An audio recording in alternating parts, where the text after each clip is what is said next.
Gravação iniciada. Ok, iniciando a sessão de julgamento, dia 7, terça-feira à tarde. Amanda, por favor, convoque o advogado que está aí aguardando. É o item 73 da pauta.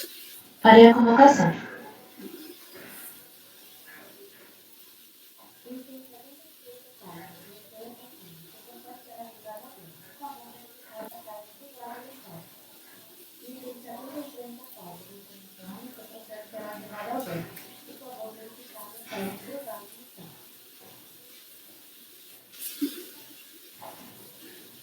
Convocação foi feita, presidente. Tá, vamos aguardar um pouquinho ele ingressar na sala.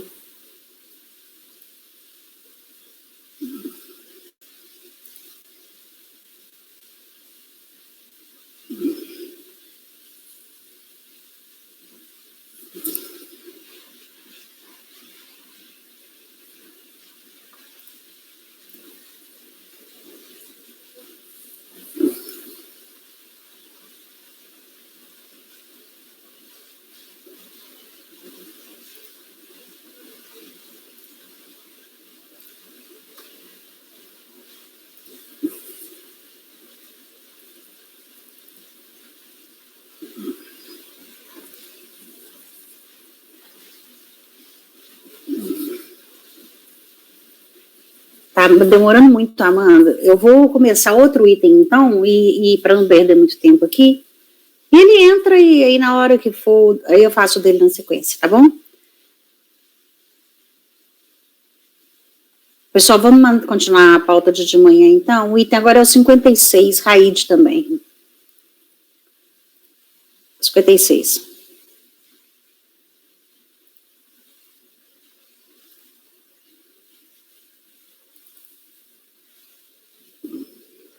Item 56, Milton. Trata-se, eu vou ler que não é um caso que julgamos normalmente, que não é muito comum. Eu vou ler aqui o relatório e depois a gente segue o fluxo normal, adentrando ao voto. Custo de renda da pessoa física decorrente da omissão de rendimentos recebidos de pessoas jurídicas. Peraí. Ele entrou, desculpe. Ele entrou. Como está no início ainda, eu acho que melhor a gente priorizar, tá certo? É porque vai demorar. Doutor Antônio Lisboa.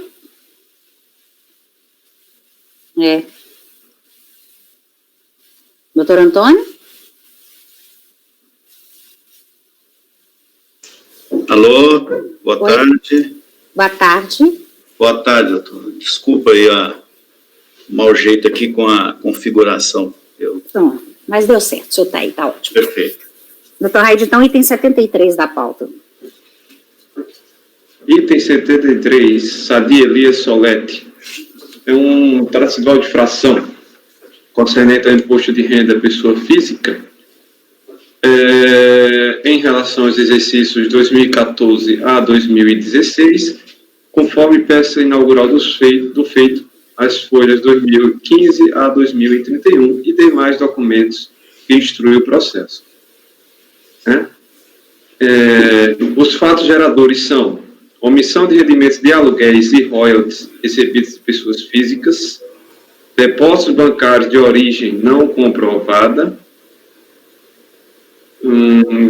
omissão, ou seja, apuração incorreta de ganhos de capital na alienação de bens e direitos adquiridos em reais, e falta de recolhimento de IRPF a título de carnê-leão, a multa isolada.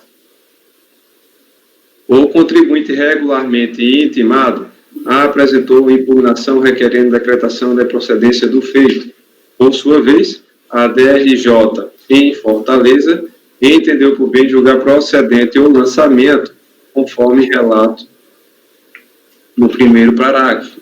Regularmente intimado e inconformado com a decisão recorrida, o autuado apresentou o recurso voluntário às folhas aqui descritas, procurando demonstrar sua improcedência, desenvolvendo em síntese as seguintes razões.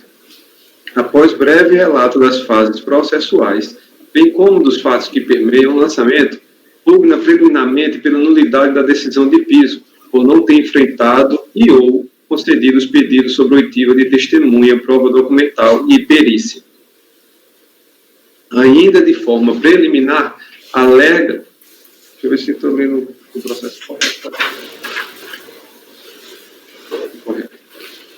Ainda de forma preliminar, alega ser nulo todo o procedimento fiscal por cerceamento do direito de defesa, em razão de que deveriam ter sido oportunizados ao contribuinte, já na fase pré-litigiosa, todo o acesso aos documentos e elementos de prova que estavam sobre o acesso da autoridade fiscal. Continuando nas preliminares, pugna pela decadência na parte do lançamento em virtude da ocorrência do lapso temporal superior a 5 anos a contar do fato gerador até a data de sua constituição, nos termos do parágrafo 4º, artigo 150 do CTN. Quanto ao mérito, requer que sejam considerados os pagamentos feitos pelo senhor Alexandre, decorrente de contrato de parceria agrícola, como provenientes da atividade rural, reduzindo-a a base de cálculo para 20% sobre citada receita bruta. Explicita que devem ser considerados de empréstimos tomados pelo recorrente, junto ao seu irmão, a fim de tais valores sejam deduzidos à base de cálculo. Aqui, de maneira sucinta, as alegações enfrentam tanto a omissão por depósito bancário de origem não comprovada e a omissão de rendimentos recebidos de pessoas físicas, como haverá sustentação, de maneira sucinta, são essas as alegações do recorrente. Ele pugna, por fim, pelo reconhecimento e provimento do seu recurso. Não houve apresentação de contra-razões, é o relatório de maneira sucinta. Doutor, são 14h08, só tem 15 minutos, pode fazer a sustentação. Pois não. Primeiramente, boa tarde, senhora presidente, ilustríssimo senhor conselheiro relator e demais senhores conselheiros e conselheiras integrantes desta colenda turma. Aqui, inicialmente, nós já ratificamos todos os termos do recurso e eu vou pontuar apenas alguns pontos que eu entendo que possam surgir alguma dúvida maior que a gente poderia estar contribuindo para esclarecer. Primeiramente, em relação aos depósitos bancários de origem não comprovada, supostamente não comprovado. Aqui consta lançamento de 1º de janeiro de 2013, justamente porque constou como 1º de janeiro de 2013, porque esse depósito já era de domínio e posse, a origem dos recursos era de domínio e posse do próprio contribuinte no ano base de 2012. Tanto no próprio acórdão da DRJ, ele reproduz ali os cheques que foram, que originaram esses depósitos para outras contas dele, vindo do Banco Sicredi, decorrente de suas operações junto à cooperativa de produtor rural.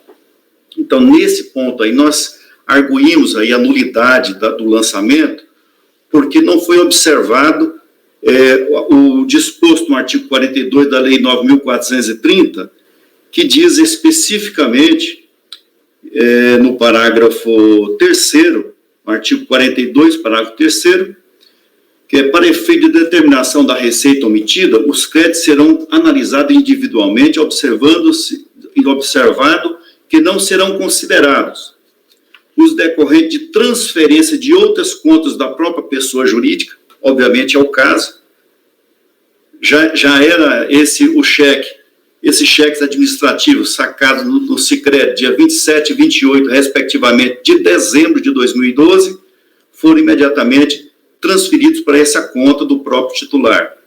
Evidente, o crédito ocorreu só no primeiro dia de 2013, tendo em vista o feriado do final de ano.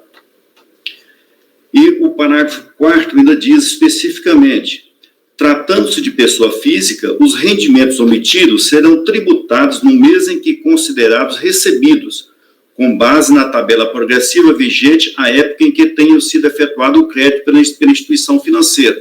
Então, não podemos interpretar esses parágrafos de forma isolada, porque ele demonstra, ele coloca ali como deve ser procedido.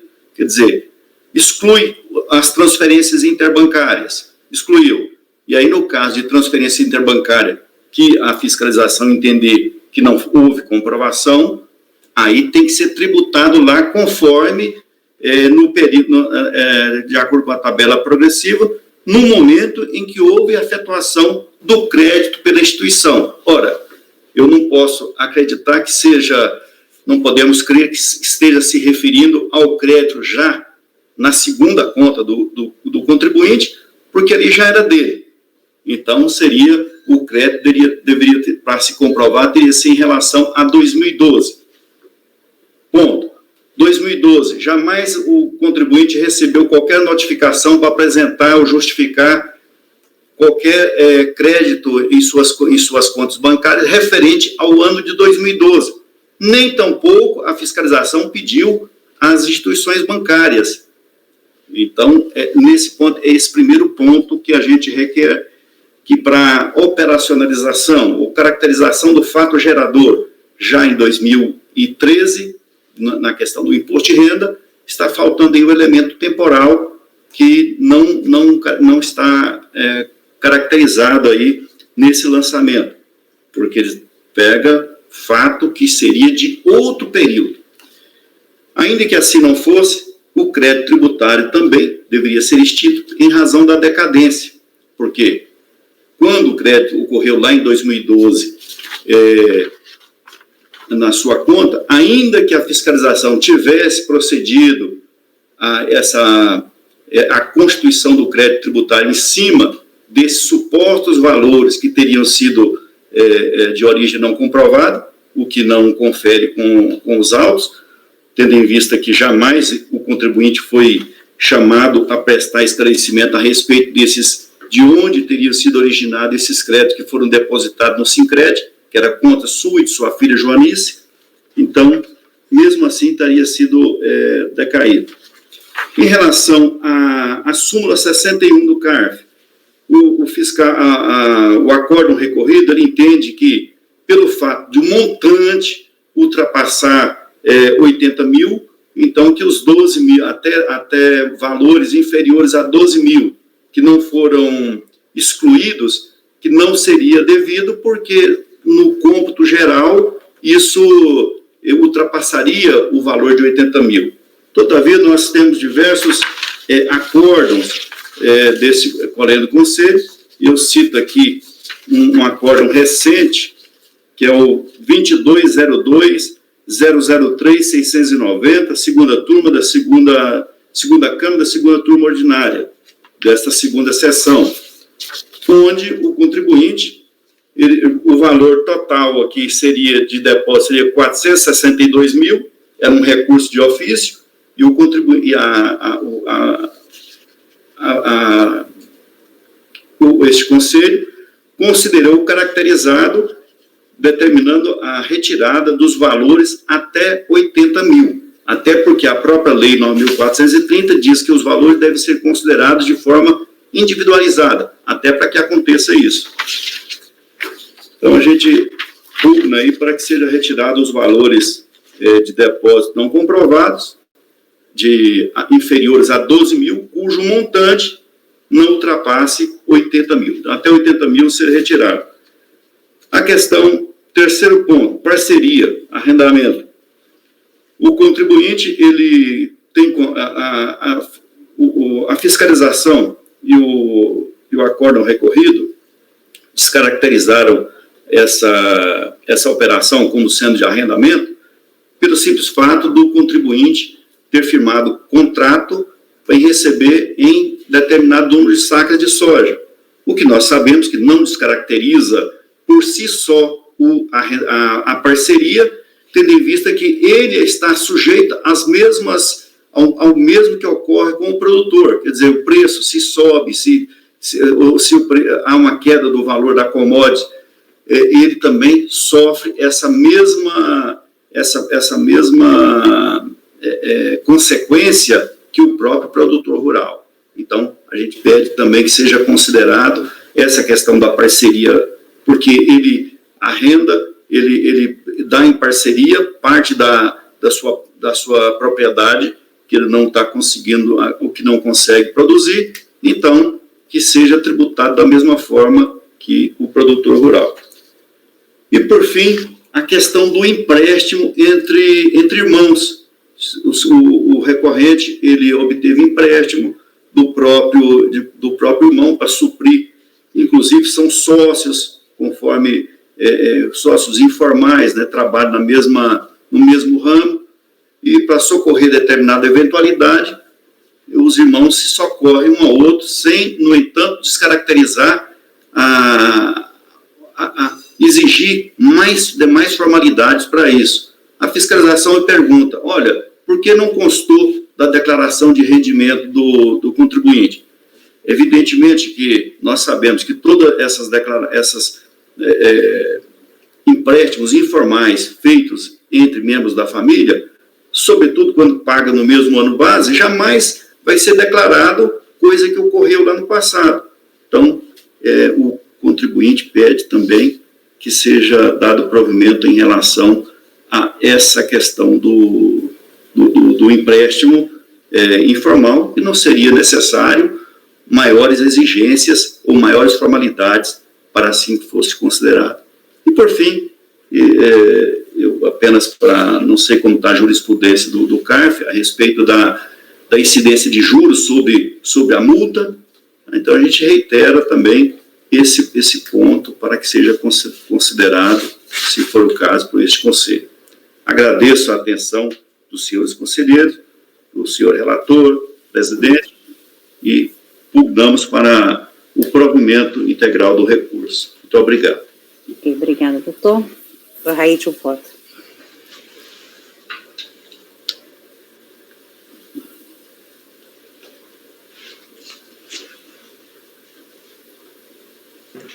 O recurso é tempestivo, dele eu conheço, e passo ao exame das alegações recursais. Preliminares, nulidade da decisão de piso. Provas, perícia, oitiva de testemunha. Suscita preliminarmente a nulidade da decisão de primeira instância, tendo em vista a não apreciação da documentação fornecida pelo contribuinte, caracterizando evidente cerceamento de direito de defesa. Ao analisarmos a decisão de piso, para a autoridade julgadora, os argumentos e documentos apresentados não foram suficientes para rechaçar a pretensão fiscal. Já no que diz respeito à produção de provas, incluído eventual ofício, ou seja, diligência, junto ao Sicob e oitiva de testemunha, a DRJ foi bastante clara ao dispor sobre o tema, se não vejamos. Colaciono aqui os excessos da decisão de piso que enfrentaram a matéria e digo, ao observar a transcrição acima, não merece prosperar o argumento do contribuinte, pois resta claro que a DRJ manifestou seu entendimento a respeito do ofício, ou seja, pedido de perícia ou diligência, produção de provas, entre outros. Ademais, nos termos do artigo 29 do Decreto 70.235, a autoridade julgadora de primeira instância, na apreciação das provas, formará livre convicção, podendo indeferir o pedido de perícia que entender desnecessário. A solicitação para a produção de provas não encontra amparo legal, uma vez que, de modo diverso, o artigo 16, inciso 2 do Decreto 70.235, com redação dada pelo artigo 1º da Lei 8.748, determina que a impugnação deve mencionar as provas que o interessado possuir, precluindo o direito do impugnante fazê-lo em outro momento processual, salvo se ficar caracterizado algumas das hipóteses previstas no parágrafo 4 do artigo 16. Ao meu ver, o pedido para que o banco seja oficiado, bem como a oitiva de testemunha, esbarra uma eventual conversão em diligência, o que, como dito anteriormente, já fora devidamente afastada pela autoridade julgadora de primeira instância, nos termos do artigo 29 do decreto já mencionado. Não sendo bastante, especificamente quanto à oitiva de testemunha, este Conselho já consolidou o entendimento no sentido de que a audiência para oitiva de testemunhas não configura, dadas as peculiaridades dos fatos provados, etapa cuja supressão viole qualquer direito do contribuinte. Relaciona aqui a emenda do julgado. Feitas essas considerações, é patente que não se configurou a ocorrência do prolapado, cerceamento do direito de defesa e eventual nulidade da decisão de piso.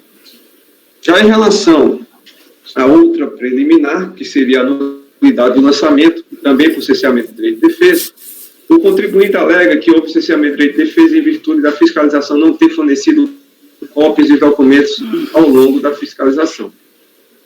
Vou repetir aqui.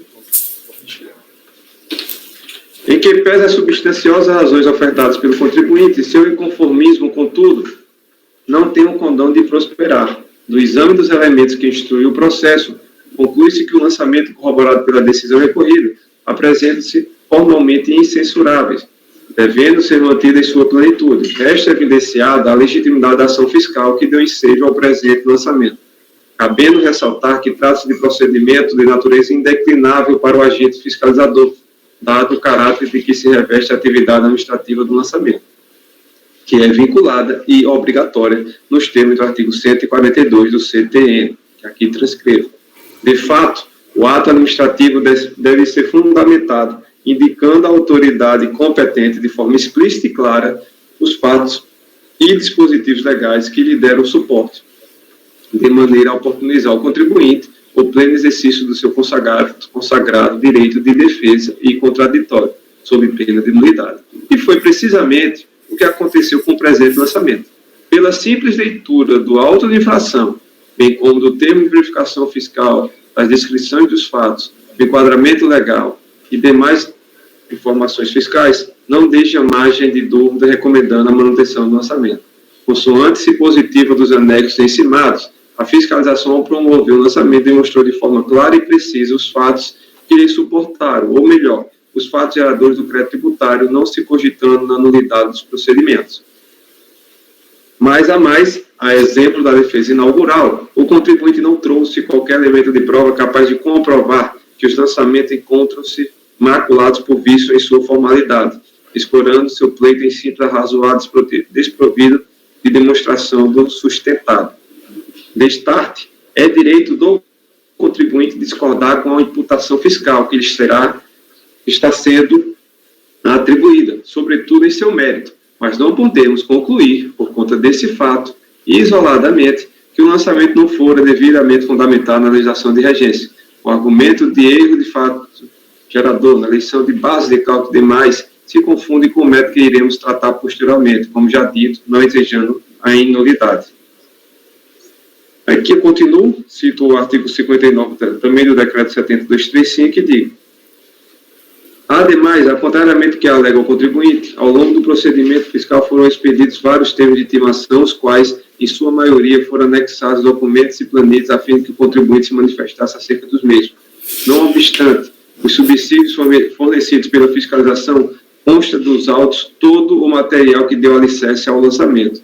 Por fim, em que pese o contribuinte afirmar que os extratos bancários da conta 71.410, dígito 0, da agência 80.46 do banco 748, não fazerem parte dos autos, temos que tal assertiva não se coaduna com a realidade dos fatos, pois as folhas aqui mencionadas constam cópias dos referidos extratos. Logo, em face do exposto, rejeito também a nulidade do lançamento. Agora, enfrentamos a prejudicial de mérito, ou seja, a decadência.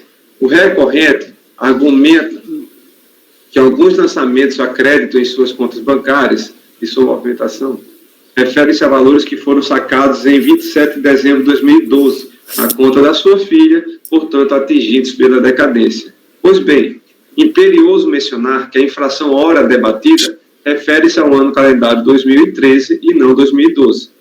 No regime atual da tributação do IRPF, a regra aplicável à maioria dos rendimentos é a antecipação mensal, de que trata o artigo 2º da 8.134, sem prejuízo de apuração anual, disciplinada pelo artigo 7 da Lei 9.250, que aqui transcrevo. Assim, mensalmente surge para o contribuinte o dever de realizar antecipações de pagamento, caso tenha recebido rendimentos sujeitos a esse regime. E se chama antecipação porque não é definitiva.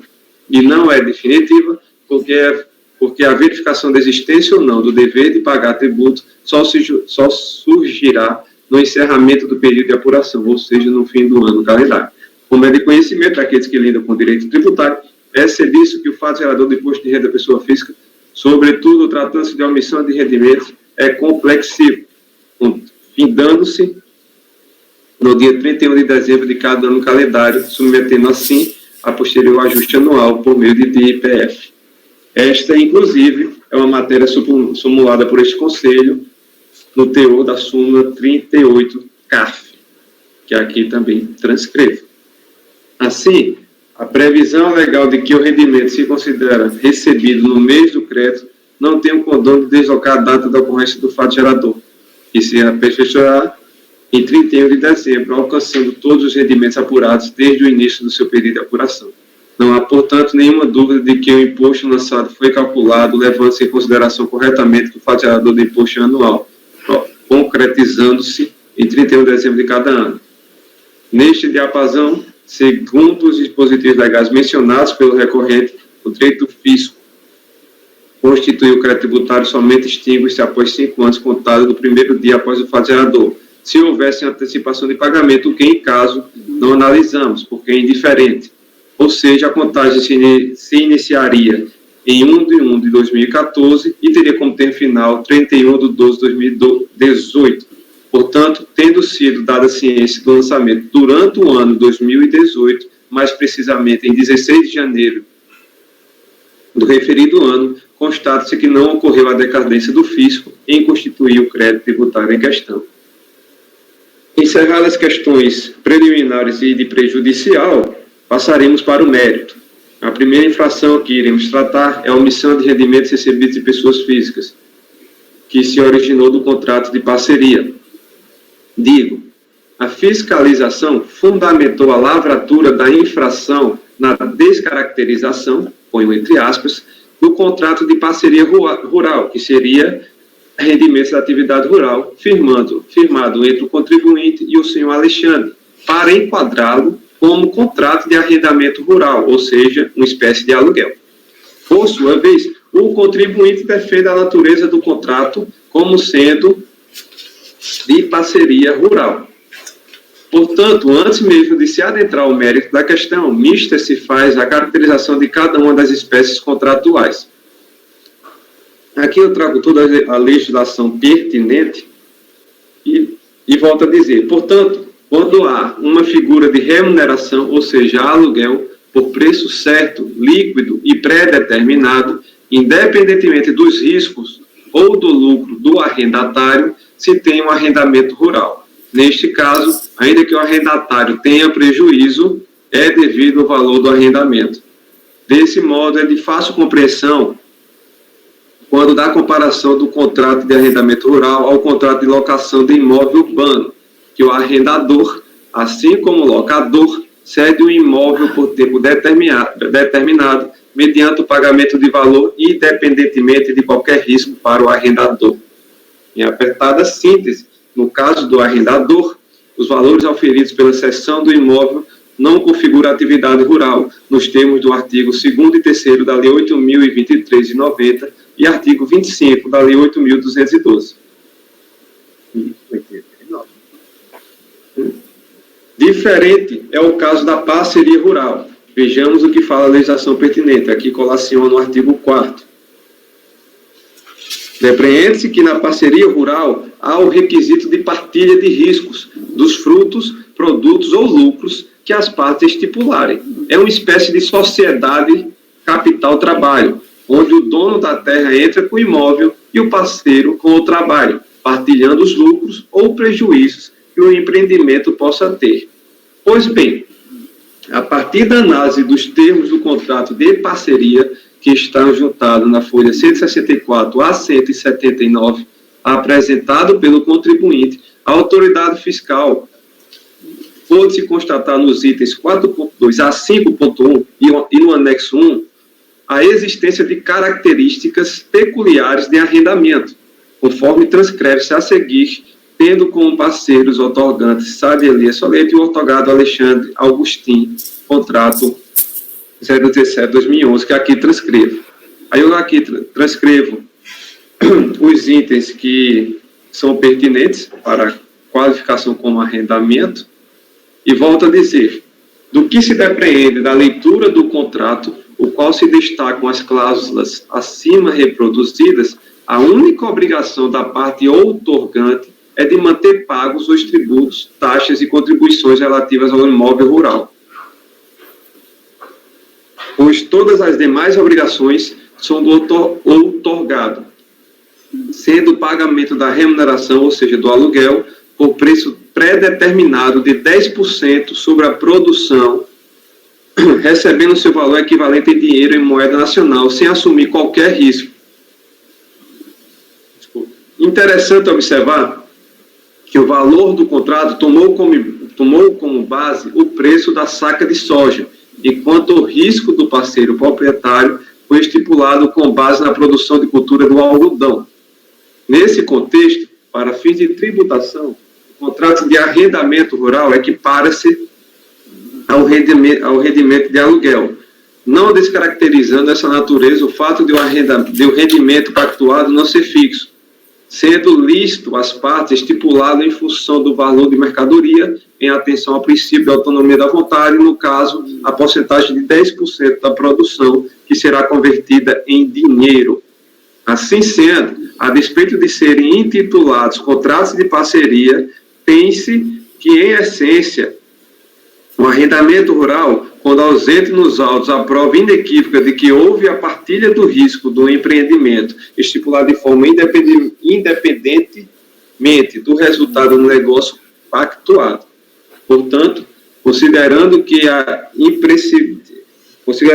imprescindível, como elemento essencial do contrato de parceria, assumir riscos que devem ser partilhados pelos dois contraentes, risco esse que se refere ao empreendimento de interesse comum a ambas as partes e não tendo sido demonstrado nos autos o risco assumido pela parte outorgante, correto o entendimento da autoridade lançadora, posto que foi atrelado o valor da retribuição pelo uso do imóvel, ou seja, o aluguel, contratado de 10% sobre a produção, ou seja, 42 mil sacas de soja, recebendo o seu valor equivalente em dinheiro, em moeda nacional, sem assumir qualquer risco, conforme o contrato apresentado à fiscalização. Dessa forma, a receita obtida com a venda de produção deve ser considerada como sendo de arrendamento, que não tem o tratamento tributário reservado pela legislação à atividade rural. Considerando que no cálculo do imposto desse auto de infração está sendo descontado o valor apurado pela fiscalização, os 20% que o contribuinte já tributou como rendimentos da atividade rural, ou seja, os 20% para fins de cálculo estão sendo considerados como dedução, correto o lançamento. Superada a primeira infração, vamos adentrar agora no que diz respeito à omissão de rendimentos caracterizado por depósitos bancários de origem não comprovada. Neste tópico, antes de tecer algum comentário, o patrono sustentou agora, na sustentação oral, né, que seria em tribuna, o argumento da exclusão dos depósitos inferiores a R$12 mil, não superiores a 80. No entanto, essa alegação não consta do recurso voluntário. Portanto, já adianto aos senhores que não fiz referência à alegação trazida pelo patrono em tribuna. Passando à leitura do voto, neste tópico, o lançamento abrange valores depositados em conta corrente bancária em que o contribuinte não comprovou a origem. Antes mesmo de adentrar o mérito da questão, trago à baila aqui os dispositivos legais que regulamentam a matéria. Como é praxe dos meus votos, vou poupá-los da leitura. E digo, em seu recurso, o contribuinte afirma que os depósitos bancários referem-se a empréstimos contraídos com seu irmão e outros valores já faziam parte do seu patrimônio no ano anterior, tendo sido sacado via cheque administrativo e posteriormente depositado. Pois bem, dos ambos elementos que instruem o processo, conclui-se que o lançamento, bem como a decisão recorrida, merecem reparo parcial, se não vejamos. Irei enfrentar cada tópico separadamente. Inicio com os empréstimos. O recorrente contesta a desconsideração dos valores ingressados nas contas correntes de sua responsabilidade a título de empréstimos, discorrendo sobre a forma como se deu tais operações. Os valores a título de empréstimo não constitui rendimentos ou acréscimo patrimonial da pessoa física, devendo haver, à vista disso, clara demonstração da natureza do fato econômico que deu origem aos depósitos efetuados em conta bancária do contribuinte. Nada obstante, não foi trazido aos autos contrato de mútuo entre as partes que comprove a relação jurídica firmada, assim como o valor de tal avença, tampouco a prova que os valores repassados dizem respeito a algum empréstimo antes contraído. É certo que a lei não exige formalidade especial para o contrato de mútuo, logo, vale da forma verbal. Porém, tratando-se de matéria de prova, o ônus de demonstrar de maneira convincente a existência do mútuo pertence a quem alega tal fato, no caso, o recorrente. No caso concreto, o documento algum foi trazido aos autos a fim de comprovar o empréstimo. Em outras palavras, não havendo documentação carreada aos autos pelo contribuinte, impossível fazer qualquer vinculação entre depósitos realizados pelas partes, não sendo possível estabelecer uma correlação entre algum empréstimo e valores depositados. Sendo assim, mais uma vez, não há reparo a ser feito na decisão de piso.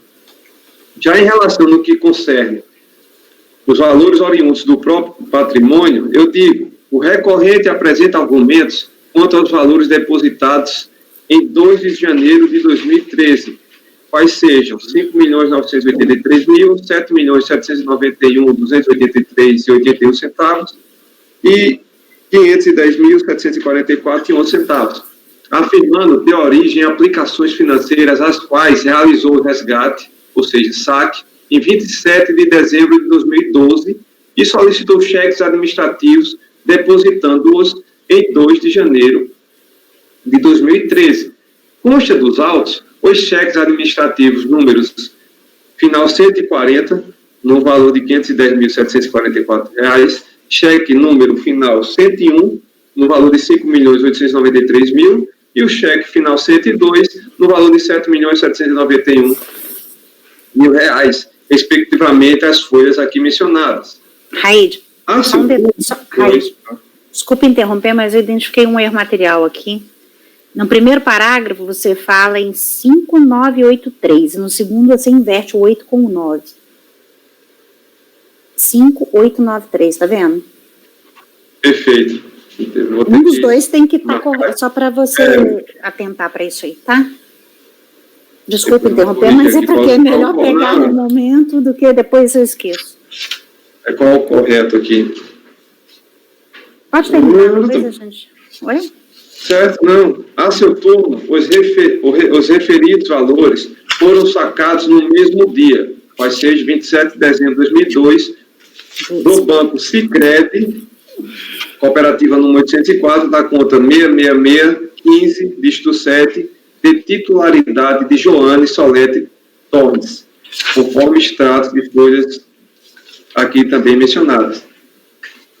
Imperioso mencionar que, apesar de estarem no ano de 2012 na conta da senhora Joanice, tais valores pertenciam ao contribuinte, pois o próprio auditor fiscal afirmou, colaciona aqui o que disse o auditor fiscal, pela inexistência de matéria tributável em relação à contribuinte, essa contribuinte é a senhora Joanice, uma vez que o senhor Sadi era o responsável pela movimentação das contas da titularidade da contribuinte, sendo que eventuais lançamentos de depósitos bancários de origem não comprovada deverão ser nele efetuados, conforme explicita o recorrente no procedimento fiscal aqui mencionado, estarando em fase da senhora Joanice.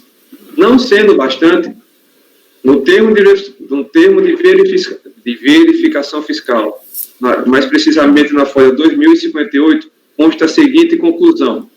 Disse o auditor: concluímos que os depósitos nas contas da senhora Joanice, abaixo especificados, cujas origens não foram comprovadas, devem ser objeto do lançamento do efetivo proprietário dos recursos, o senhor Sadi, que foi quem efetivamente praticou o fato gerador do imposto de renda.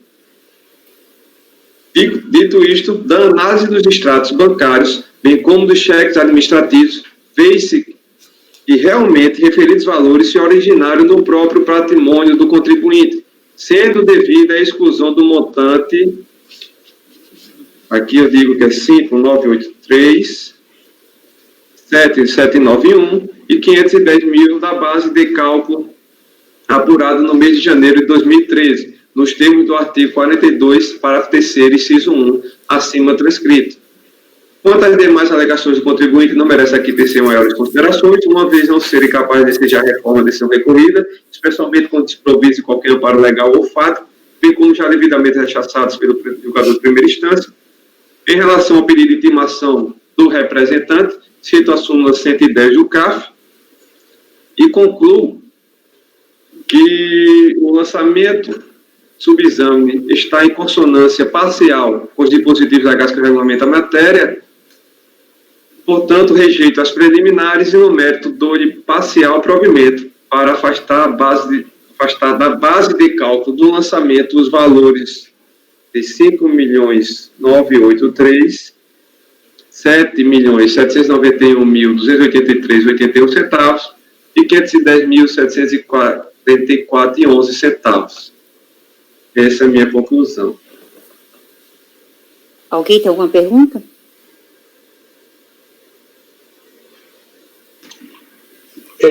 A respeito do valor, doutor Raide, a cópia do cheque é 5.893.000. 5.893.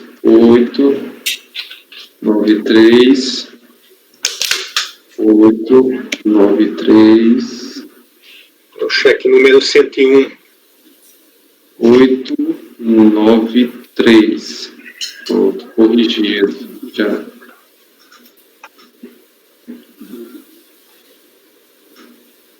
Não sei se ficou claro aqui meu posicionamento, que apesar desse valor estar originalmente na conta da senhora, que é filha dele, se eu não estou enganado, houve procedimento nessa contribuinte, né, da senhora Joanice, e lá foi dado como encerrado, pois o contribuinte de fato, quem movimentava contas bancárias e quem deu origem ao fato gerador foi o senhor Sadi. Tanto isso está descrito no termo aqui que eu relaciono, bem como também no termo de justificação fiscal. Ok. Alguém tem alguma pergunta? Essa alegação de valores oriundos do próprio patrimônio, o senhor extraiu da preliminar de decadência? Isso, lá de cima. Tá, porque ele no mérito não traz isso. Ele no mérito não traz a preliminar. Ele trata de forma preliminar, mas é como eu disse na minha preliminar. Eu entendo como uma alegação que se confunde com mérito, que ele bate exatamente nisso. Apesar de pugnar por uma decadência, dizendo que esses rendimentos já eram do seu patrimônio, que é a alegação de decadência, como eu já afastei, mas essa alegação ela se confunde com mérito. Ou seja, ele, apesar de não dar suporte ao pedido de decadência, ela dá suporte ao pedido de exclusão aqui, tais rendimentos e tais depósitos.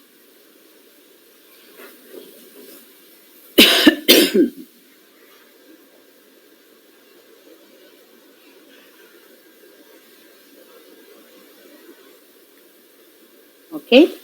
Mais alguma pergunta?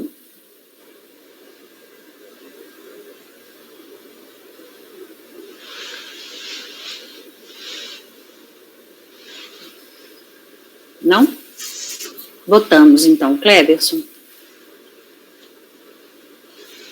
Eu acompanho o voto do relator, também entendo que, pelo que está aqui, que duas questões arguídas pelo patrono na sustentação, elas não devem ser conhecidas, que uma foi o que o doutor Raide comentou, dos depósitos de valor inferior a 12 mil, que constou da impugnação, mas, segundo o relato do Dr. Raide, não foi renovado o pedido por ocasião do recurso voluntário, então ele está precluso, a matéria. E outra matéria foi a júri sob multa, que me parece que não foi arguído em nenhum momento especificamente do processo, e de qualquer modo também existe uma súmula do CAF no sentido da incidência. Faço essas duas observações apenas para deixar claro para o patrono o tratamento dessas matérias. No mais, em síntese, acompanho o voto do relator. Acompanho. Andréia? Acompanho. Matheus? Acompanho. Eu também. Então, na causa mensurgiado, por unanimidade de votos, rejeitar as preliminares e, no mérito,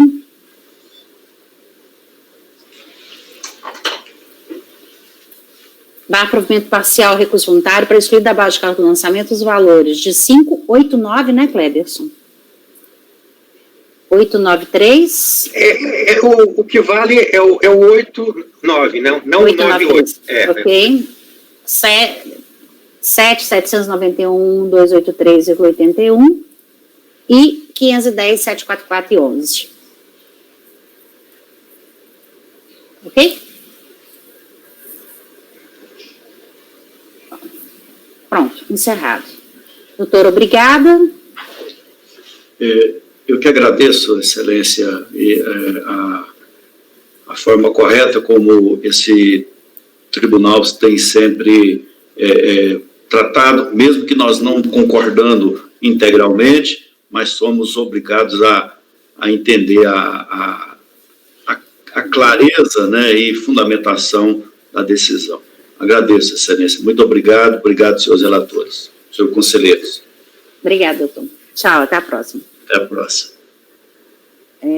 Vamos continuar, então. Agora, então, voltamos ao item 46, Raid. 56, desculpe.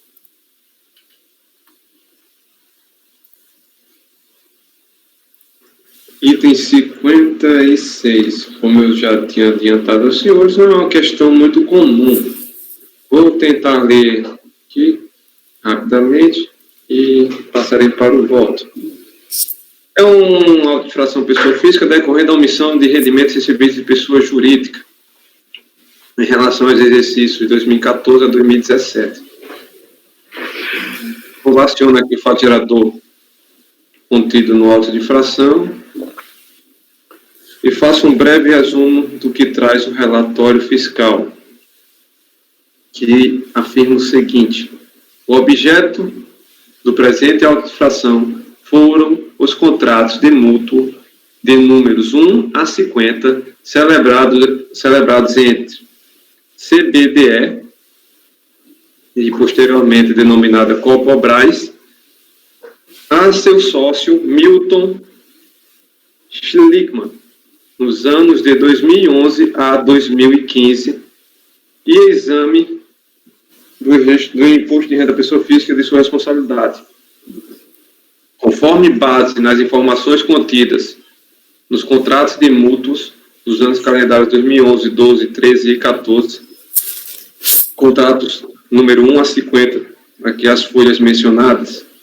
e na planilha denominada contratos de mútuo com acionistas, arquivo não paginável, anexo aos autos, folhas 1375, enviadas pela Copobras, a fiscalização elaborou planilha denominada quadro resumo dos contratos de mútuo.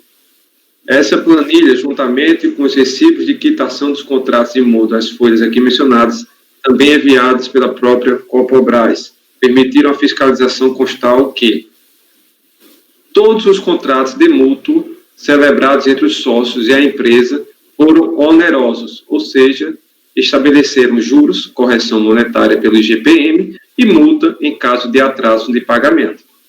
Nos recibos de quitação dos contratos de mútuo apresentados pela Copobras, a empresa dá quitação plena dos contratos, com recebimento do principal, de acordo com os recibos aqui de folhas que eu menciono. Na coluna saldo da planilha de folhas 1375, apresentada pela pessoa jurídica, consta saldo zero, nos contratos de 1 a 50. Em resposta ao termo de intimação fiscal, a Copobras informou que os contratos de mútuo foram registrados em companhia e que as respectivas atualizações financeiras foram devidamente tributadas na empresa. A Copobras informou que, para efetivar o pagamento aos sócios que saíram da sociedade, a companhia passou a fazer operações de mútuos para que os sócios atuais pudessem pagar os sócios que saíram da sociedade. Com base nessas constatações, a fiscalização concluiu que a Copobras empresta valores significativos a todos os sócios da empresa para que estes adquiram cotas da própria empresa mediante contratos de mútuo. Os empréstimos foram onerosos. A Copobras afirma que tributa corretamente os juros e correções relativos a esses contratos de mútuo, admitindo, portanto, a existência desses juros e correções. Entretanto, não cobra tais, não é? No momento em que a Copobras da quitação dos contratos e não cobra juros, correção e multa incorridas, há um ganho por parte dos sócios. Assim, a fiscalização aduziu que o valor dos juros, correções e eventuais multas por atraso de pagamento constituem rendimentos recebidos à Copobras pelo contribuinte na data da quitação, conforme a documentação apresentada. Como este não incluiu tais rendimentos em suas declarações de ajuste anual, exercício 2015, 16 e 17, anos calendários 14, 15 e 16, houve omissão de rendimentos recebidos da pessoa jurídica. Ainda, segundo a fiscalização, nos 3 exercícios, o contribuinte declarou rendimentos recebidos à Incoplast, que possui o mesmo CNPJ da Copobras. Entretanto, tais rendimentos não se confundem com os rendimentos omitidos, objeto do presente auto-infração, tendo em vista que ele se refere a rendimentos de trabalho e rendimentos isentos oriundos de lucros distribuídos pela empresa. Baseado nesses fatos, a fiscalização calculou os juros, a correção e as eventuais multas por atraso de pagamento de todos os contratos de mútuos quitados pelo contribuinte. Foram considerados no cálculo dos juros, a correção e a multa estabelecidos nos contratos. Os fatos geradores foram considerados nas datas de pagamento da última parcela de cada contrato, que coincidem com as datas dos recibos de quitação dos mesmos. O contribuinte regularmente intimado apresentou impugnação. A DRJ de Porto Alegre manteve a autuação integralmente. Regularmente intimado e conformado desta decisão, o autuado apresentou recurso voluntário às folhas que aqui descrevo, procurando demonstrar sua procedência, desenvolvendo em síntese as seguintes razões. Após breve relato das fases processuais, bem como dos fatos que permeiam o lançamento, repisa as alegações da impugnação, motivo pelo qual adota o relatório constante da decisão de piso, qual seja, vou por passo da leitura, que iremos enfrentar todos os argumentos no voto. E já adentrando no referido voto, digo, o recurso é tempestivo dele conheço e passo ao exame das alegações. De conformidade com a peça vestibular do feito, a lavratura do presente auto de infração se deu em virtude da omissão de rendimentos, tendo em vista que não houve a comprovação do pagamento de juros, atualização ou correção monetária e multa em contratos de mútuo entre o contribuinte e a Copobras, empresa da qual é sócio, resultando em um aumento patrimonial correspondente que não foi declarado na sua DIPF. Por sua vez, declarado em sua DIPF. Vai ficar muito repetitivo.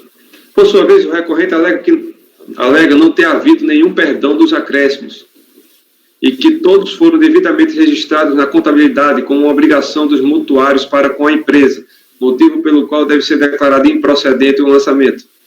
Primeiramente, é imperioso mencionar que o contribuinte não contesta o valor apurado pela fiscalização a título de encargos. Pois bem, resta claro que o litígio em questão restringe-se à matéria fática, onde, de uma parte, a fiscalização conclui no relatório fiscal que os acréscimos dos mútuos pactuados pelo autuado e não adimplidos por este quando o pagamento do principal e nem dele exigidos pelo mutuante constituíram-se efetivamente em acréscimo patrimonial, ou seja, ganho por parte do sócio e, portanto, passível de tributação. enquanto o contribuinte afirma peremptoriamente que não houve perdão dos acréscimos legais dos mútuos pactuados e que eles constam nos registros contábeis da mutuante como uma obrigação de pagamento, ou seja, em suas próprias palavras, simplesmente não houve perdão da dívida.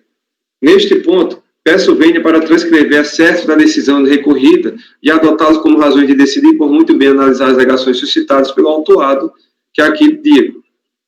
A DRJ analisou o caso nos seguintes termos. Caberia, pois, ao impugnante a comprovação cabal de que não houve perdão dos acréscimos sobre o contrato atuado. As provas acostadas aos autos pelo impugnante são insuficientes para permitir qualquer correspondência entre os valores contabilizados de encargos no livro razão às folhas aqui mencionadas e os valores apurados pela fiscalização no presente auto de infração. O impugnante não contesta os valores dos encargos apurados pela fiscalização, apenas sustenta que esses valores não foram perdoados, mas sim contabilizados como obrigação da impugnante. Entretanto, a única conclusão que se pode chegar com as provas acostadas aos autos pelo impugnante é a de que houve uma contabilização sistemática de encargos, juros e correção monetária, não consta multa nas datas de pagamento. Porém, não há como afirmar que nos valores contabilizados estão incluídos os encargos dos contratos específicos que foram objeto do presente auto de infração. Para isso, seria necessário que a Copobras comprovasse a forma de apuração de todos os valores de encargos dos contratos de mútuos contabilizados na conta contábil 12.10.40 10001, em nome do impugnante, conta esta, que não é específica para a contabilização dos contratos de mútuo e engloba outros pagamentos, como aditivos e DOCs de sócio. Por exemplo, foram contabilizados no livro razão da Copobras relativamente à conta contábil já mencionada de Milton Schlickman, os seguintes encargos no dia 30/11/2011. Colacionou a DRJ, exceto do livro razão. Na composição desses valores de atualização monetária, não se pode afirmar que a totalidade, nem mesmo uma parte de atualização monetária dos contratos autuados esteja incluída. Por sua vez, nessa mesma data do exemplo, 30/11/2011, não consta a contabilização dos encargos de juros, o que obrigatoriamente deveria ocorrer, tendo em vista essa previsão nos diversos contratos de mútuo pactuados anteriormente a essa data pelo impugnante, desde janeiro de 2011, no caso, constantes do lançamento. Há juros e correção monetária que constam contabilizados os juros, há juros e correção monetária que constam contabilizados no livro razão da Copobras, conforme exceto é baixo. Ele também, a DRJ, colacionou parte do livro razão. Nesses registros, ressalto que, além da nomenclatura diferida daquela utilizada nos registros de 30 de novembro de 2011, igualmente não se pode concluir se a contabilização acima inclui especificamente os contratos autuados pela fiscalização, nem relativamente a parcela de IGPM, nem tampouco a de juros. Ressalta ainda que as multas não foram contabilizadas nas datas dos pagamentos em atraso dos principais, conforme estavam previstos nos contratos originais. Por exemplo, o contrato de mútuo número 1, firmado em 25 de janeiro de 2011, no valor de 659 mil, com data de vencimento prevista para 24/1/2013, em que ocorreu um pagamento parcial em 28/11/2013, portanto, em atraso, no valor de 288 mil, e um pagamento final em 4/12/2013, por mais razão também em atraso, no valor de 371 mil.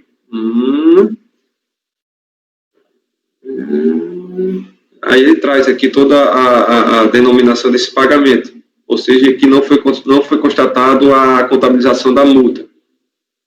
Colaciona, certo, aqui mais uma vez o livro razão e diz: em nenhuma das datas dos pagamentos parciais dos mútuos houve a contabilização proporcional das multas pelo atraso nesses pagamentos, embora os contratos, mais uma vez, previssem o regime de competência, os contratos previssem e o regime de competência exigisse que a Copobras realizasse tal contabilização.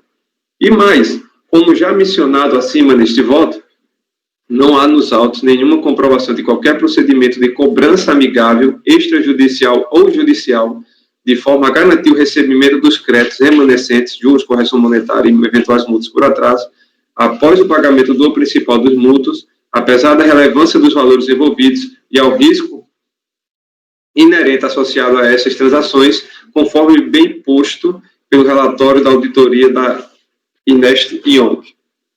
Ressalto ainda que não há nenhum registro de saldo de juros, correção monetária ou multa por atraso dos pagamentos na planilha de contratos de mútuos com acionistas enviadas pela Copobras, anexada ao processo em 12 de setembro de 2018.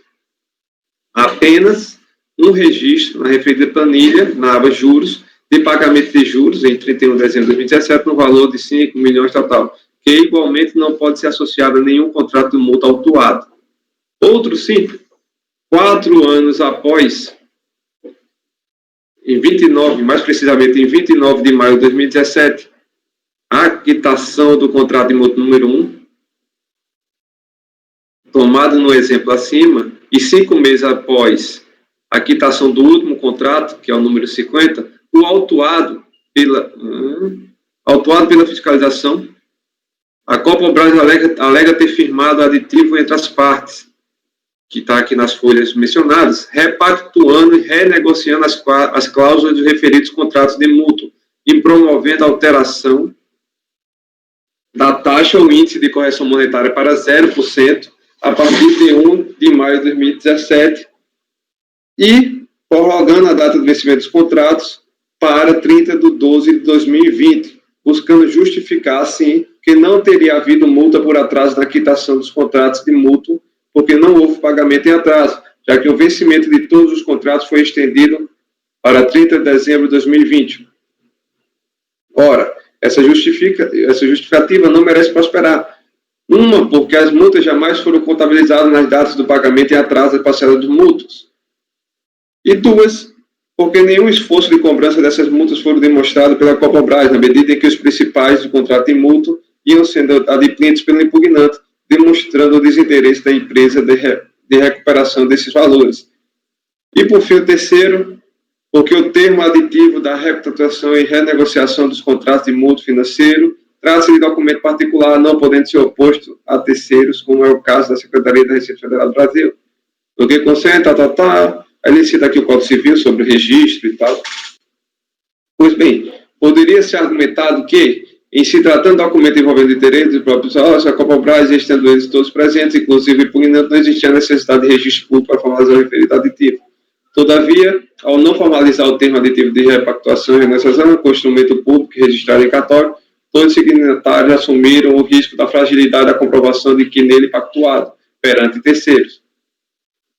Aí ele continua aqui e diz, por sua vez, as demonstrações financeiras, as folhas aqui mencionadas, e projeções de geração de resultados futuros, acostadas aos autos, tratam de grandes números e, igualmente, não permitem fazer qualquer correspondência dos valores dos encargos apurados no contrato de mútuos autuados com aqueles constantes nessa demonstração. A ata de reunião extraordinária da diretoria da Copobras Indústria e Comércio de Embalagem, que deliberou sobre a alteração na apuração dos juros capitalizados sobre todos os contratos de mútuos firmados com os acionistas, também não pode ser aceita por este julgador como prova de que o montante autuado foi contabilizado. Uma, porque, como já mencionado acima neste valor, trata-se de documento particular. 2, porque não foi demonstrado o recálculo dos juros de todos os contratos de forma a ser possível fazer a correspondência entre os valores autuados e a nova apuração dos encargos, agora com juros capitalizados. O recibo de pagamento mútuo financeiro datado 30 de 12 de 2017, no valor aqui descrito, bem como a suposta destinação desse pagamento na compensação de juros e atualização monetária, mediante a compensação de dividendos, bem como a suposta vinculação desse pagamento aos contratos mencionados, não pode ser aceito por este julgador, como comprovação do pagamento de juros e atualização monetária dos contratos autuados. Primeiro, porque o valor mencionado não coincide com o valor constante na contabilidade naquela data, e não foi apresentado o registro contábil de contrapartida do valor constante acima no livro-razão, de forma a ser possível constatar se todo o valor creditado corresponde efetivamente a lucros distribuídos. Além disso, não foi apresentada a ata da Assembleia dos Acionistas que deliberou sobre distribuição do valor creditário ao impugnante. Nem tão pouco os demonstrativos de resultados que permitiram confirmar a efetiva apuração dos lucros da empresa e sua distribuição a todos os acionistas. Pense aqui mais uma vez, soltas pelo impugnante nos autos, sem qualquer consideração e ou comprovação da contabilidade do Cobrabras, ou em registro de acompanhamento individual de cada contrato de multa, com a devida correspondência entre esses registros individuais consolidados com os valores lançados na contabilidade, de forma a evidenciar que os valores dos encargos dos contratos de mútuo autuados estão neles contidos. Pois bem, essas são as razões de decidir do órgão de primeira instância, os quais estão muito bem fundamentadas, motivo pelo qual, após análise minuciosa da volumosa demanda, compartilho com as conclusões acima esposadas. Não sendo bastante os fundamentos encimados, o convencimento deste relator pautou-se também nos seguintes documentos, e principalmente neles: recibos de quitação dos contratos de mútuo, que foram concedidos pela pessoa jurídica ao contribuinte, as folhas aqui denominadas. Cabe salientar que, em todos os recibos, a empresa dá quitação plena aos contratos com recebimento apenas do valor principal. Ou seja, em outras palavras, no momento em que a empresa dá quitação total dos contratos sem a cobrança de juros, multas e correção monetária, resta evidente o ganho por parte do contribuinte. Dito isto, uma vez quitado plenamente, inexiste qualquer dívida entre as partes, encerrando a relação jurídica. Também, o documento que gerou convicção desse relator foi o termo de aditivo de repactuação e renegociação dos contratos de mútuo. Porque, como já dito no voto da DRJ, esse só foi firmado após 4 anos da quitação do primeiro contrato e 5 meses após a quitação do último contrato. O que mais eu digo aqui sobre ele? Contudo, essa justificativa que não haveria nem atraso, nem multa, nem cobrança de juros por conta dessa repactuação, eu digo, contudo, essa justificativa não merece prosperar. Primeiro porque, como bem observado pela decisão de piso, as multas jamais foram contabilizadas na data de pagamento em atraso das parcelas dos multos, o que estava previsto nos contratos e exigia a contabilização por força do regime de competência. E segundo, porque nenhum esforço de cobrança desses multas foram demonstrado pela Cobrabras, na medida em que os principais contratos de multas iam sendo adimplentes pelo autuado, demonstrando o desinteresse da empresa em recuperação desses valores. E não sendo bastante, por último e mais importante, a extemporaneidade do documento. Isto porque foi firmado posteriormente a quitação plena de todos os contratos, o que, salvo o melhor juízo, torna tal documento ineficaz. Neste diapasão, o lançamento deve ser mantido na sua integralidade, porque as provas trazidas aos autos pelo contribuinte são insuficientes para comprovar que nos juros e atualização monetária lançados sistematicamente na contabilidade da Cobrabras estariam incluídos os juros e atualização monetária especificamente dos contratos autuados. Além disso, as multas por atraso da quitação do principal dos multos, como já dito anteriormente, não foram contabilizadas nas respectivas datas de pagamento em atraso. Por fim, ressalto que também há uma ligação dele aqui em relação à eventual isenção de um perdão da dívida. Eu digo, por fim, ressalto que não há que se falar em isenção ou perdão de dívida ou doação. Uma porque o próprio contribuinte declara expressamente que nenhuma dessas hipóteses efetivamente ocorreu, o que, caso contrário, geraria contrassenso com a alegação supra-enfrentada. E 2, porque o autuado, a meu ver, equivoca-se ao interpretar a legislação mais especificamente o inciso 1º do artigo 55 do Decreto 3.000, uma vez que o dispositivo não restringe a tributação apenas nos casos em que houve troca por serviços prestados, e, especialmente, também porque, no caso concreto, se amolda perfeitamente a legislação posta no enquadramento legal do auto de infração.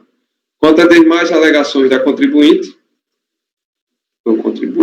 não merece aqui tecer maiores considerações, uma vez não ser capaz de desejar a reforma de decisão recorrida, especialmente quando se provide qualquer amparo legal fato.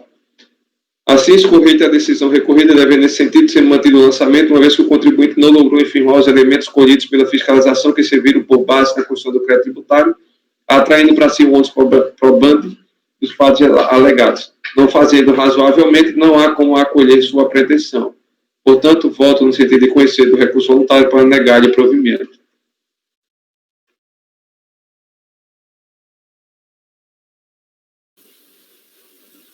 Perguntas?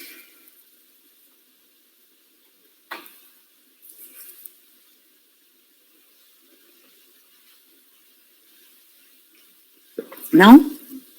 Esse é um caso bem específico, eu não lembro de ter julgado nada parecido, né? Tributação dos juros, dos contratos onerosos.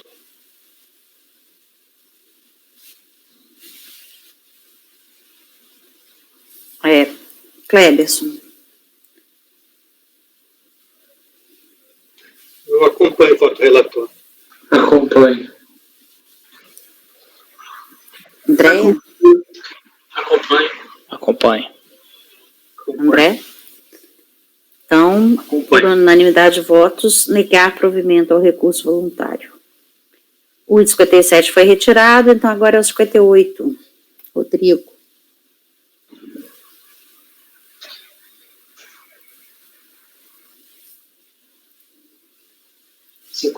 Maria de Lourdes Menezes.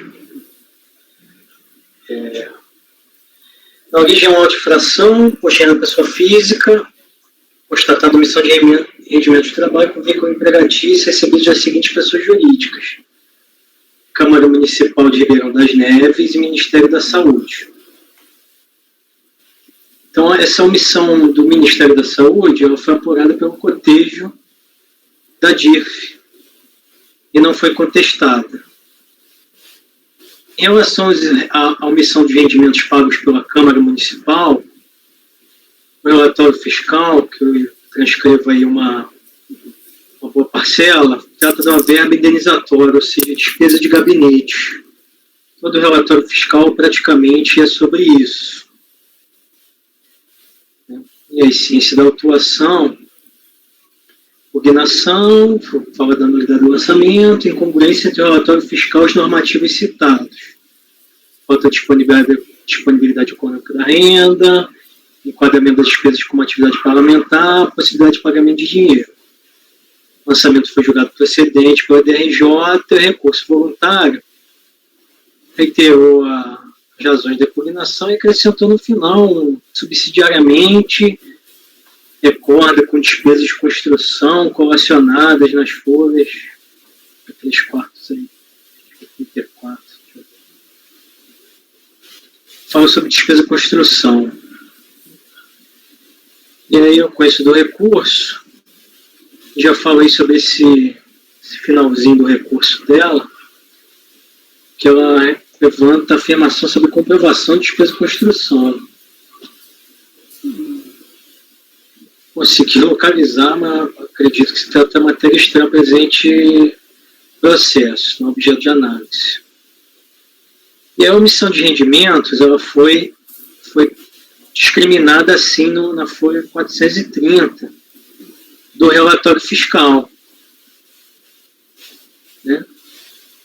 E aí, a interpugnante insurgiu-se, não se insurgiu quanto à omissão de rendimento recebido pelo Ministério da Saúde. Só abrir o acesso aqui. Não, pode ser. Isso. Diferença omissão. A omissão de rendimento foi assim discriminada. E não se insurgiu quanto à omissão de rendimento recebido pelo Ministério da Saúde, como observado pelo jogador após. A execução também não trouxe o assunto para exame, não podendo análise dessa parcial de lançamento, omissão de R$ 8.400 no calendário de 2005. Quanto à omissão relativa à fonte Câmara Municipal de Ribeirão das Neves, demonstrativo acima, que é esse que ele traz, inclusive, no final do relatório fiscal, aí na página 430 do relatório,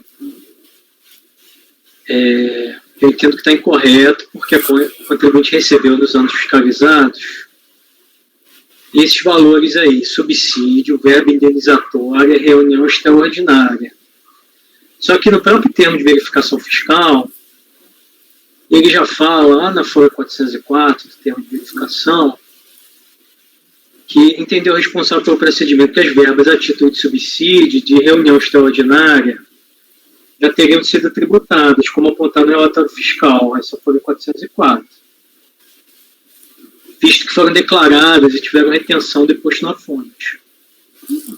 E aí, dessa declaração da DIF, da Câmara Municipal, realmente consta o 78228 com o valor total de rendimentos, que é subsídio e verba para a União. Esse valor, originalmente, ela declarou numa declaração de ajuste original, essa parte da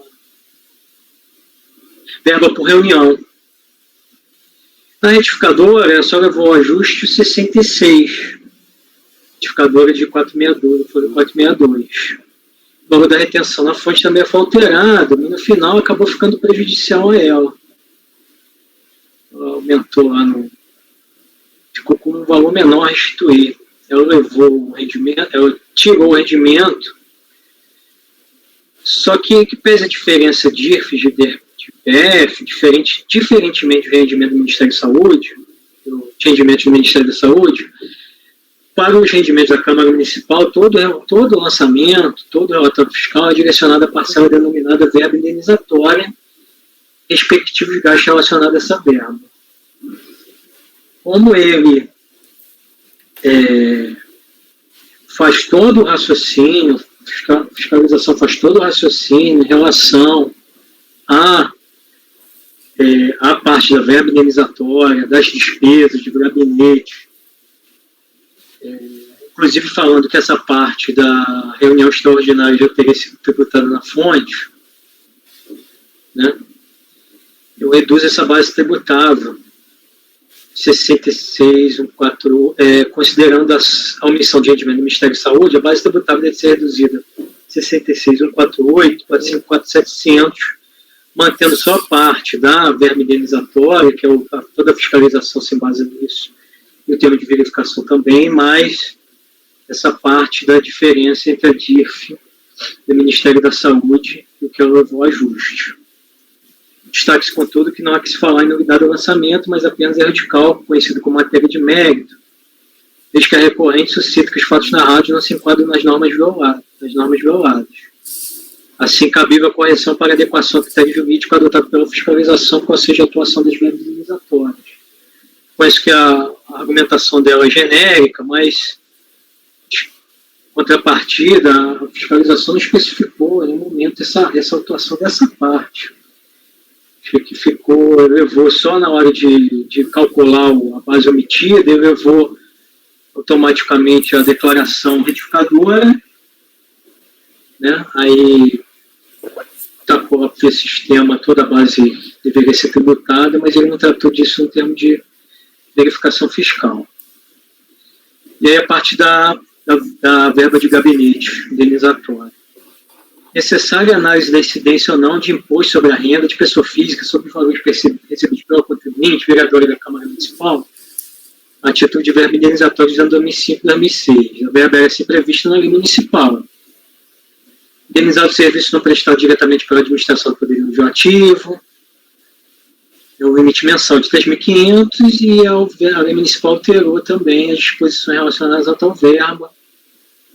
Despesa realizada em razão da atividade inerente ao exercício do mandato parlamentar, o valor é 5.500, tem um limite mensal, não sendo permitida essa acumulação. A fiscalização motivou, em síntese, o lançamento pelo fato de que serviços contidos na legislação municipal, hábeis a conceder a verba indenizatória, ou para material de escritório e correios, foram sempre prestados pela Câmara Municipal. E aí, ainda após a cessação do pagamento da verba, em 7 de 2006, não houve significativo aumento das despesas relativas a esses serviços. Não foi apresentada a nota fiscal, cupom de serviços. Quando apresentada o cupom fiscal na identificação do cliente, não foi comprovada a efetividade do pagamento de serviços. Contribuinte, tanto em impugnação recurso, tece considerações sobre o pressuposto de validade, atos administrativos, disponibilização, conceito de renda, disponibilização econômica e jurídica. E aí, no aspecto teórico, aceitava o argumento. Em tese, chamava as verbas de gabinete, tem natureza jurídica de indenização, destinando-se à recomposição do seu patrimônio por meio de reembolso dos gastos feitos pelo parlamentar durante sua atividade. os valores que são fornecidos para o trabalho não se configuram da classe patrimonial, portanto, sendo excluídos do conceito de renda. Eu trago a súmula CARF 87. No entanto, veja-se que a segunda parte da súmula, exceto quanto à fiscalização por utilização de recursos e benefícios próprios, leva à interpretação de que, no caso concreto, é possível que seja verificada a desnaturação das verbas recebidas, basta que os valores tenham sido revertidos em benefício próprio. Nessa hipótese, as verbas, ao invés de recompor o patrimônio do contribuinte, aumentam, o que ocorre quando as despesas não são efetivamente realizadas ou não se relacionam com a atividade parlamentar. Nessa linha, seguiu a fiscalização, solicita a prova do efetivo pagamento das despesas por meio do termo de intimação fiscal recebido nessa data. Resposta, a fiscalizada respondeu que, face à complexidade do assunto, da quantidade dos itens e documentos que devem ser analisados e juntados, o prazo se tornou insuficiente. Não tendo obtido a resposta, a fiscalização intimou a fiscalizada em dezembro, que respondeu somente que a despesa seria realizada com pagamento em dinheiro, sem, porém, apresentar um único documento comprobatório. Em sua defesa, tanto na impugnação quanto no recurso voluntário, a recorrente mantém um argumento. As despesas foram todas pagas em espécie, que o bem de pagamento é a moeda em curso legal, que um único saque no início do mês serve para a comprovação. Não se nega que o dinheiro em espécie tem curso forçado no país de acordo com a determinação legal. No entanto, se quer o suposto saque no início do mês de toda a verba, foi comprovado pela recorrente. Além disso, não é crível que absolutamente todas as despesas ao longo de um ano e meio tenham sido pagas em dinheiro, principalmente as que têm valores em centavos. A Lei Municipal 1930 pode ser lida como apresentando contornos dos critérios que envolvem as despesas de atividade parlamentar. Despesas relativas à conservação do escritório, gasto com material do escritório, combustível, serviço de consultoria, entre outros. Parte da documentação juntada apresenta formalmente tais características, porém só isso não é o suficiente. É necessária a demonstração de que os serviços foram efetivamente pagos, os valores integrais presentes nos documentos, por recursos recebidos pela parlamentar, justificando o caráter indenizatório da verba para tanto destinado. Pela própria atividade legislativa exercida pela recorrente pela origem da verba, é esperado conter uma ordem na utilização dos recursos. Não é possível aceitar, por exemplo, como comprovante de despesas meros recibos de orçamentos fornecidos por pessoas jurídicas ou documentos sem identificação completa do beneficiário do serviço prestado. Todavia, ao não apresentar um único comprovante de pagamento da despesa, o contribuinte reforça o caráter provante da omissão como um todo, dando ensejo a considerar as verbas recebidas como renda obtida, justificando o lançamento do imposto correspondente. Pois deve curso do parcial provimento reduzindo a base tributável. 66 para 54.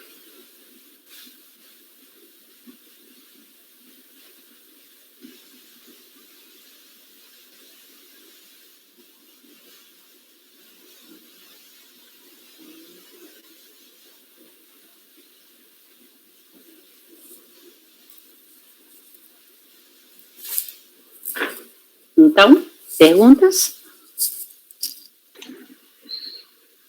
Eu fiquei com duas dúvidas aqui. Acho que é a primeira vez que estamos julgando aqui na turma essa matéria da súmula, né? Ou talvez possa estar enganado. Posso fazer o histórico da súmula, doutor, se me permite? Então, se é o caso? Como? Se é a primeira vez, posso só fazer o histórico da súmula? Pode.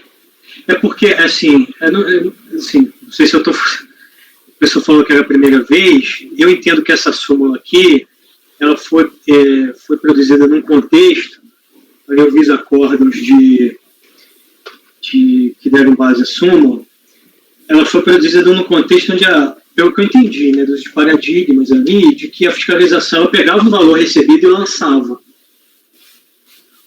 Entendendo que se enquadrava no conceito de renda. Né? Então, era um lançamento basicamente direto, o valor lá em uma rubrica, auxílio de gabinete, disponibilidade jurídica de renda, vai lá e lança. Reproduzir a súmula. Por isso que eu fiz essa observação. Entendi que se aplica nesses casos.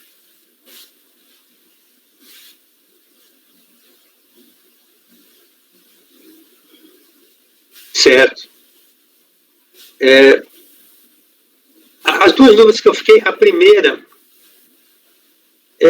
A primeira é sobre a base de cálculo, doutor Rodrigo. O senhor tentou explicar aqui, justificar o seu ponto de vista, mas o contribuinte questionou a base de cálculo, porque eu entendi que o lançamento foi realizado pela constatação de uma determinada parcela paga a título de indenização. Então, ele disse, esse valor é tributável e não está declarado. Aí o senhor faz aqui um confronto para mostrar um saldo. Ou seja, como se ele tivesse a contribuinte, declarado uma parcela. Não, se eu tiver a oportunidade de abrir o PDF, é porque o que aconteceu? Ele recebe principalmente no item, na página 403. Na 403, a omissão de rendimentos. A conclusão que ele já está concluindo. Está concluindo o procedimento. Conforme declaração de imposto de renda, DIRF, o sujeito passivo oferiu o seguinte rendimento de trabalho. Primeira linha, Ribeirão das Neves, Câmara e Ministério da Saúde, na DIRF. Né? E aí, aí a contribuinte vereadora da Câmara Municipal, e aí ele traz essa planilha do mês. O contribuinte recebe subsídio, verba indenizatória, reunião. Essas três. Perdão, que página? 403. Ok. Não, ainda, eu não abri ainda. 103. Então vou, senhor, não teve ainda. Porque eu não consegui entender exatamente o que está acontecendo aqui. Assim, eu vou, se eu não conseguir abrir, ele fala no item 2, conclusão, omissão de rendimento na 403. Ele fala assim, fiscalização concluindo já o termo de verificação. Conforme a declaração do imposto de renda, DIRF, sujeito passivo oferece os seguintes rendimentos do trabalho assalariado. Aí, primeira linha, Ribeirão das Neves, rendimento tributável 78228, deduções e impostos. Isso ele está transcrevendo as DIRFs. Na segunda, Ministério da Saúde, rendimento 8.400, deduções 551, imposto retido 686. Aí, ele traz as DIRFs, né? Aí ele começa, a contribuinte vereadora informou em atendimento fiscal o recebimento das seguintes verbas. Aí ele discrimina uma planilha, mês, subsídio não varia, 4.770 por mês, uma verba indenizatória, e uma verba a título de reunião extraordinária. Essa verba de subsídio, na DIRF, a da reunião extraordinária também estava na DIRF. Então, a fiscalização entendeu, as verbas denominadas subsídio e reunião extraordinárias já eram consideradas base de incidência de imposto de renda de pessoa física, visto que foram declaradas e tiveram a intenção de imposto na fonte. Eu acredito que nesse momento aqui, ele olhou, a fiscalização olhou a declaração original do contribuinte, que ele tinha declarado esse valor de 78. Ela só não tinha declarado a verba indenizatória, que é gabinete. Aí a fiscalização continuou, porque inclusive é uma fiscalização que se originou na representação do Ministério Público, vindo com todos esses documentos da verba de gabinete. Pegou vários vereadores. E com esse documento da verba de gabinete. Então, ele focou a fiscalização nessa parte da verba de gabinete, entendendo, em princípio, que o subsídio à reunião extraordinária já estava em dia que tinha sido declarado. Ela tinha declarado essa reunião na declaração original, mas na retificadora ele excluiu. E aí, ele só acrescentou tudo, todas as DIRFs, só que o auto foi só sobre a parcela do Ministério da Saúde e da verba indenizatória. Por isso que eu achei que a acusação ficou prejudicada.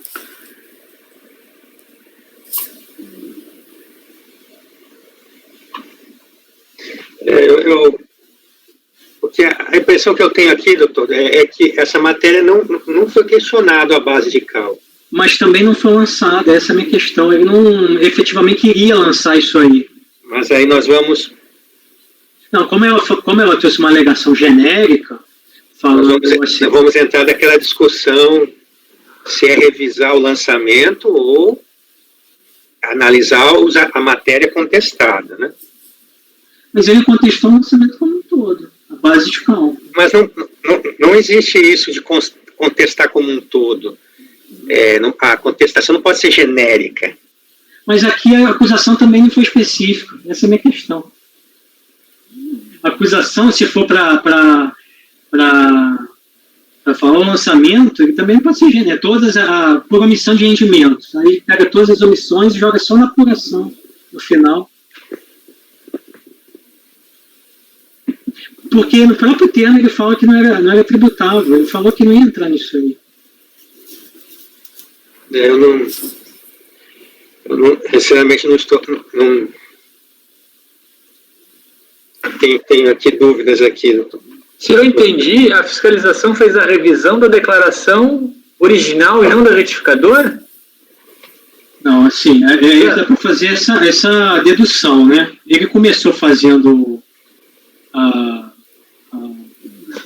isso daqui é um auto de infração? É um auto, né? Não, como o foco dele era realmente as verbas indenizatórias, né? Ele viu primeiro as DIRFs. No primeiro momento, ele entendeu, eu acho que ele viu a declaração original e já chegou à conclusão de que não necessitava lançar essa omissão da DIRF.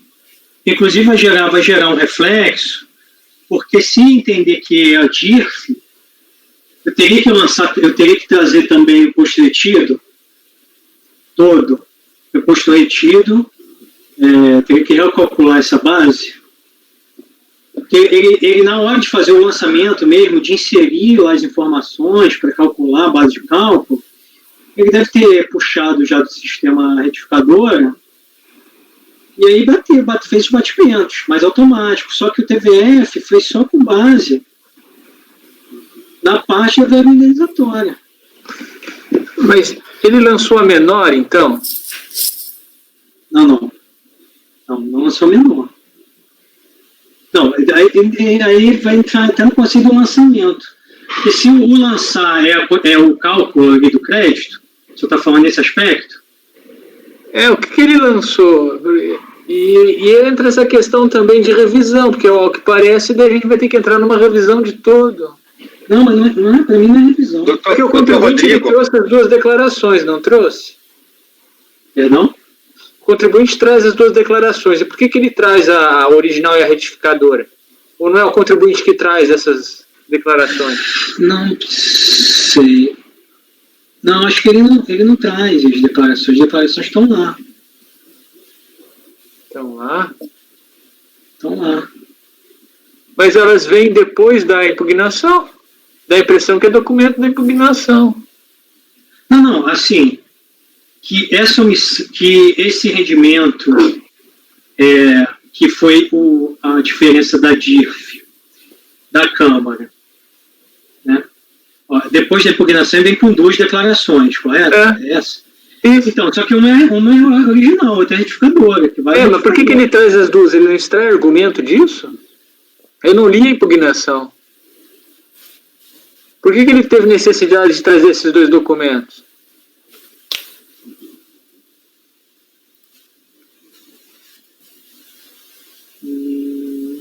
Não sei. Presidente, acho que eu vou pedir vista desse processo. Eu queria só falar sobre o segundo ponto. Porque eu não estou entendendo realmente aqui, para afirmar uma convicção sobre se o doutor Rodrigo ele vai além do recurso voluntário para fazer uma revisão da base de cálculo ou não. Né? Eu realmente não firmei essa convicção para poder até contestar com argumentos precisos, se for o caso, né? Contestar a redução da base de cálculo. Eu queria ponderar o segundo ponto que eu fiquei na dúvida, que é para poder receber foram casos comentários, né? Nós temos essa súmula 86, não é isso? Ou 87? 7, né? Então, ela diz que... Cadê a súmula? Está aqui. Imposto de renda não incide sobre verbas recebidas regularmente pelos parlamentares, exceto quando a fiscalização apurar a utilização dos recursos em benefício próprio, não relacionada à atividade legislativa. Eu, quando leio essa súmula, eu nunca cheguei aí realmente aos precedentes com mais afinco, mas quando eu leio essa súmula, não me dá uma ideia que se trata de comprovação de reembolso de despesa. Porque a ideia que eu tive aqui, doutor Rodrigo, foi que o que está se pedindo é comprovação das despesas. Ou seja, é uma espécie de prestação de contas. Prestação de contas que o parlamentar tem que prestar ao fisco. É isso mesmo? É uma prestação de contas? Ou o que está dizendo aqui, ó, é que a fiscalização, quando a fiscalização apurar, ela deve apurar a utilização dos recursos em benefício próprio, não relacionado à atividade legislativa. Isso, eu nunca enxerguei isso como sinônimo de prestação de contas, comprovando o pagamento dos valores na finalidade, né? Eu não sei, estou expondo isso para até saber a opinião dos demais, né, sobre essa compreensão aí do alcance dessa súmula, né? A leitura que eu faço da súmula era no sentido de que reforçar que o ônus seria da fiscalização de apontar a irregularidade na utilização desses recursos. E a partir do momento em que ela aponta essa irregularidade, aí ela transfere o ônus do contribuinte de comprovar que esses recursos não foram em benefícios próprios. Mas, doutor Matheus, então eu faço assim, comprovar a irregularidade em benefício próprio é a mesma coisa que o parlamentar não comprovar a despesa? Dr. Klebers? Pois não. Não é novidade esse assunto, é um acórdão 7.235 da nossa turma. Nós já enfrentamos, então? 7.235. Eu não me recordo exatamente qual era o caso, que eu não cheguei a reler o acórdão aqui. Porque Mas eu me lembro que naquele processo que eu fui o relator, havia até um laudo de exame contábil da polícia, foi muito bem documentado lá. Certamente os fatos... O Dr. Matheus também julgou, foi relator de processos nesse sentido. Eu realmente não me recordava dessa discussão. Mas não se chegou a discutir esse ponto. Mas sim, se tratava da súmula 87. Está bem, então é isso. Só que lá eu me lembro que a prova documental ela já era bem robusta e nem tinha se iniciado na Receita. Porque aqui nós temos foi dito pelo doutor Rodrigo, né, e está aqui no relatório fiscal, que nós temos, foi apresentado cupons fiscais, né? Aí não apresenta a identificação do cliente. Então eu apresento o cupom fiscal, mas não tem o cliente.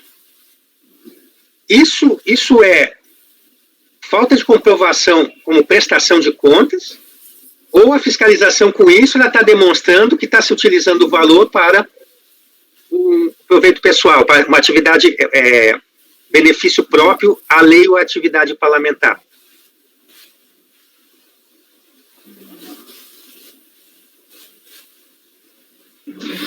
Só destacar que eu não mantive essa parte por conta do cupom fiscal, e sim por falta do pagamento. Comprovação do efetivo pagamento, porque se for analisar, esse recurso ele sempre vai entrar no patrimônio, ele recebe em conta. Ele recebe em conta. Se não for uma forma, se o benefício próprio não ficar caracterizado, essa comprovação da utilização do recurso benefício próprio não puder ser comprovada por uma falta da despesa, não tem como, porque o recurso entra na conta dele. A não ser que eu fizesse todo o acréscimo patrimonial, sempre precisaria fazer acréscimo patrimonial e ver se só com esse recurso não deixaria descoberto.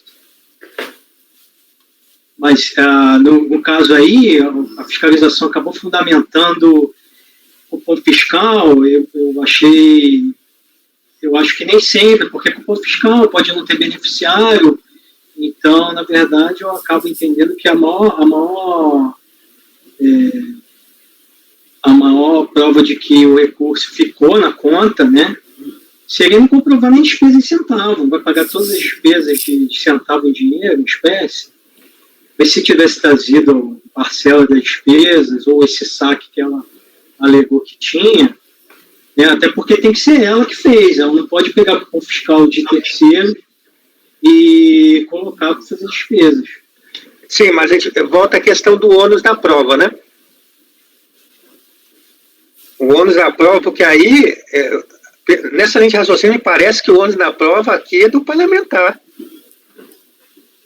Do jeito que foi conduzido é do parlamentar. Naquele processo que nós julgamos, a prestação de contas teria que ser prestada à própria Assembleia Legislativa, e não foi. A Assembleia Legislativa exigia prestação de contas. Nesse caso aqui, não se trata de prestação de contas para o órgão legislativo, mas foi a fiscalização que pediu prestação de contas, é isso? Não, nesse caso concreto. Não, foi o Ministério Público que veio varrendo a Câmara toda. O Ministério Público que pediu a prestação de contas e a Receita foi no mesmo sentido? Não, o Ministério Público fez lá, fez a operação na Câmara e pronto, deu os documentos para fiscalização. Veja aqui no relatório fiscal que o fiscal diz: os cupons fiscais recibos, quando suficientes para demonstrar a comprovação da despesa, devem indicar os requisitos, né? Ou seja, o foco é comprovação de despesa. Comprovação de despesa, prestação de contas.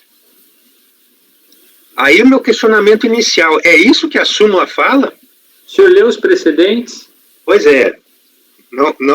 Não cheguei a analisar os precedentes, doutor Pinheiro. Mas o doutor Rodrigo disse que chegou a olhar, não é isso? Isso, porque a redação da súmula, do enunciado, exceto quando a fiscalização apurar a utilização dos recursos em benefício próprio. É uma ação, é uma ação que se constata algo, não que se deixe de se comprovar algo.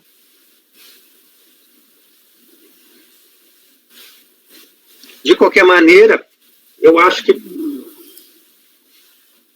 eu tenho dúvida, né? Não sei os demais conselheiros, se todos tiverem à vontade para votar, eu também não vou postergar aqui o lançamento. Eu acho interessante a vista mesmo. Você quer a vista de mesa ou vista mesmo? Também, esses cálculos aqui, que aquela parte inicial dos valores, as duas declarações, a original, a retificadora, se está dentro da lide ou não. Isso aí, sinceramente, eu fiquei na dúvida. O doutor Rodrigo tentou aqui explicar, né, por que ele enfrentou essa questão. Diz que não seria o caso de nulidade, mas apenas erro de cálculo, conhecido como matéria de mérito, vez que a recorrente suscita que os fatos narrados não se enquadram nas normas violadas. Tem que haver uma contestação específica da matéria, né? Porque senão nós vamos partir para uma revisão ampla. Vista de Ok. mesa, Cleberson? Podemos ficar do mesmo jeito, presidente. vamos tentar. Temos até... Vai até... Sessões vão Até até o final, sábado? ok. Até sexta. Até domingo. Vamos lá. Vamos fazer um intervalozinho de 5 minutos, eu vou colocar esse processo em vista de mesa, tá ok? Vamos parar a gravação. Amanda, por favor.